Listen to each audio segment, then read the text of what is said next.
जदयू के 80% नेता से कार्यकर्ता तक घुटन महसूस कर रहा। आज वही पलटू कुमार जी पलटी मार करके फिर जदयू को कार्यकर्ता को ना मर्द बनाने का प्रयास। नमस्कार, लाइव सिटीज देख रहे हैं आप और मैं हूं आपके साथ निशा बर्नवाल। जेडीयू के वरिष्ठ नेता मोनाजुर हसन के इस्तीफे के बाद बिहार में बीजेपी फिर से बिहार सरकार पर हमलावर नजर आ रही है। एक बार फिर से बीजेपी के पूर्व मंत्री जनकराम का बयान सामने आया है और उन्होंने बिहार सरकार को अपने लपेटे में ले लिया है।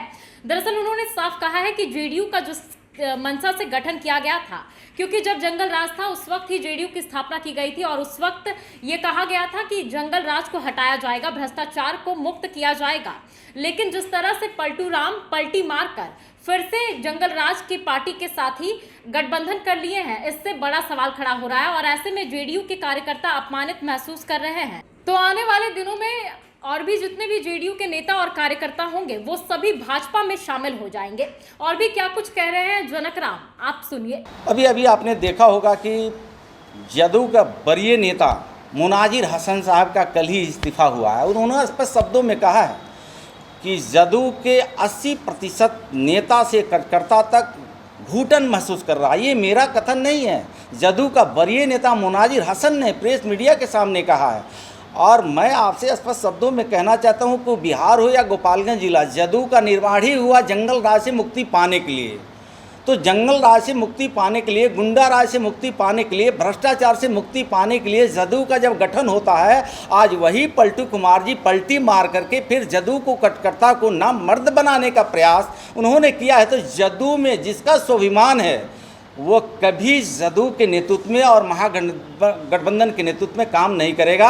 वो राष्ट्र के प्रति, देश के प्रति समर्पण भाव से भारतीय जनता पार्टी के साथ वो चलना चाहेगा। भारतीय जनता पार्टी के साथ ही खड़ा होकर के नीतीश कुमार को जो सीटें बढ़ गई थी, उसको मुख्यमंत्री बनने का अवसर मिल गया था। तो मुझे लगता है कि एक एक जदयू का कार्यकर्ता भाजपा के साथ चलने के लिए कदम से कदम मिला करके वो कसम खाया हुआ है। मुझे लगता है कि आने वाले दिनों में जदयू नाम का एक भी व्यक्ति नहीं रह जाएगा। अभी आप लोगों ने देखा होगा कि प्रेस मीडिया के माध्यम से, प्रिंट मीडिया हो, इलेक्ट्रॉनिक मीडिया के,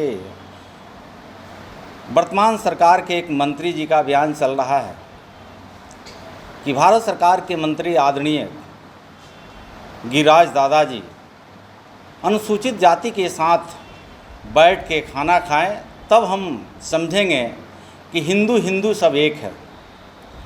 मैं बिहार सरकार के बैठे माननीय मंत्री जी से ये कहना चाहता हूँ कि जिसके नेतृत्व में जो आपके आका है, वो अपने आका से ही अगर पूछते कि पूर्व की सरकार में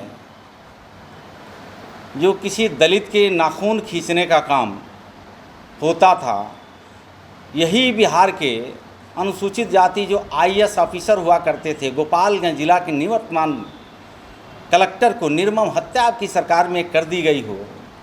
आप मंत्री जी को मालूम नहीं, आप दलित और हिंदू की बात करते हैं। आपको ये भी अपने आका से पूछ लेना चाहिए कि आपके ही सरकार में बीबी विश्वास हो, चंपा विश्वास हो, जो आपके पूर्व सरकार के मंत्रियों ने किस तरह से उस परिवार के साथ बेइज्जत किया, बेइज्जत ही नहीं किया, उस परिवार को निर्मम हत्या करने का काम की गई।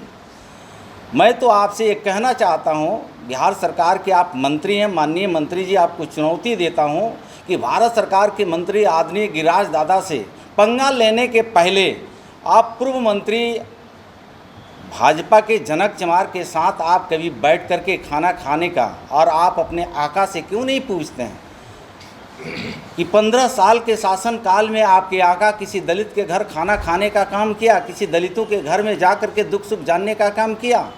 आप लोगों ने तो बाबा साहब डॉक्टर भीमराव अंबेडकर जी का नाम ले लेकर के आप लोगों ने दलितों को अपमान करने का काम किया। बाबा साहब का यही सपना था कि वंशवाद, परिवारवाद की सरकार चलेगी। जिनके पिताजी मुख्यमंत्री रहे, जिनकी माताजी मुख्यमंत्री रहे, उनके पुत्र मुख्यमंत्री रहे, सदन के सत्ता हो या विपक्ष हो, आप ही लोगों के हाथ में कुर्सी रहेगी। यही बाबा साहब डॉक्टर BR अम्बेडकर जी का सपना था, यही श्यामा प्रसाद मुखर्जी जी का सपना था, यही राजेंद्र बाबू का सपना था, यही देश के तमाम पुरोधा को सपना था। ये सपना नहीं था अंतिम पंक्ति में बैठे समाज के लोगों को जो महरूम था, जिसको खाने की रोटी नहीं था, जिनको चलने का रास्ता नहीं था, जिनको घर छत नहीं था, उनको सपना कौन दिखाया? तो बाबा साहब अम्बेडकर के बाद से अंतिम पंक्ति में बैठे दीनदयाल उपाध्याय, श्यामा प्रसाद मुखर्जी जी का यह सपना था, जिस सपना को भारतीय जनता पार्टी ने पूरा कर रही है। आज उन लोगों के पेट में इसलिए दर्द हो रहा है कि गरीब के बेटा, अति पिछड़ा समाज का बेटा, देश के यशस्वी प्रधानमंत्री नरेंद्र मोदी जी ने नारा दिया सबका साथ, सबका विकास, सबका विश्वास, सबका प्रयास। उस प्रयास में ये बिहार सरकार के नेता वो पलटू कुमार जी हों, चाचा भतीजा के नाम से जाने जाते हैं, कहीं बिहार की जनता जो 13 करोड़ है इनको पसंद नहीं करती है, जिससे इनकी अंगड़ाइयाँ सामने आ रही है। आपने देखा होगा कि हमारे माननीय पूर्व विधायक जी ने कहा कि जो संसद भवन को देश ही नहीं पूरे दुनिया आज शाबाशी दे रही है। देश के प्रधानमंत्री जी इतने कम अवधि में देश के पार्लियामेंट उन्होंने नया देने का काम किया। ये तो पूर्ववर्ती सरकार में बन जाना चाहिए। अब इन लोगों को पच नहीं रहा है और ताबूत पेश किया।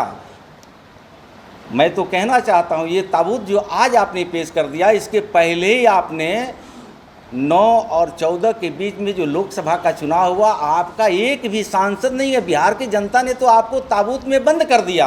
आपने अच्छा सबूत पेश किया है ताबूत दे करके, और आने वाले दिनों में जिन चाचा के साथ आपने गलवहिया कर रहे हैं 24 के चुनाव में, उसी ताबूत में आपके चाचा का भी बंद कर देगी बिहार की जनता।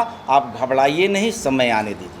देखा जाए तो कल जेडीयू के बड़े नेता मोनाजुर हसन के इस्तीफे के बाद बिहार में सियासत काफी ज्यादा गर्म हो गई है, क्योंकि बीते दिनों जेडीयू की मीना सिंह ने भी इस्तीफा दे दिया था। वहीं उपेंद्र कुशवाहा ने भी हाल ही में पार्टी को छोड़ दिया है, जिसके बाद से लगातार बीजेपी ये आरोप लगा रही है कि बिहार में लोग जो है वो जेडीयू से परेशान हो चुके हैं। अब जेडीयू आने वाले दिनों में खाली डब्बा बनने वाली है।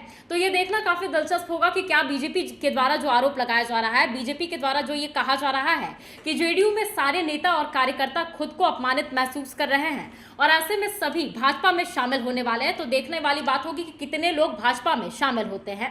इस खबर में इतना ही। बाकी की तमाम खबरों के लिए बने रहें लाइव सिटीज के साथ। अगर आप इस वीडियो को हमारे फेसबुक पर देख रहे हैं तो हमारे पेज को लाइक कर ले, यूट्यूब पर देख रहे हैं तो हमारे चैनल को सब्सक्राइब कर ले। धन्यवाद। जदयू के 80% नेता से कार्यकर्ता तक घुटन महसूस कर रहा। आज वही पलटू कुमार जी पलटी मार करके फिर जदयू को कार्यकर्ता को ना मर्द बनाने का प्रयास। जदयू के 80% नेता से कार्यकर्ता तक घुटन महसूस कर रहा। आज वही पलटू कुमार जी पलटी मार करके फिर जदयू को कार्यकर्ता को ना मर्द बनाने का प्रयास। जदयू के 80% नेता से कार्यकर्ता तक घुटन महसूस कर रहा। आज वही पलटू कुमार जी पलटी मार करके फिर जदयू को कार्यकर्ता को ना मर्द बनाने का प्रयास। जदयू के 80% नेता से कार्यकर्ता तक घुटन महसूस कर रहा। आज वही पलटू कुमार जी पलटी मार करके फिर जदयू को कार्यकर्ता को ना मर्द बनाने का प्रयास। जदयू के 80% नेता से कार्यकर्ता तक घुटन महसूस कर रहा। आज वही पलटू कुमार जी पलटी मार करके फिर जदयू को कार्यकर्ता को ना मर्द बनाने का प्रयास।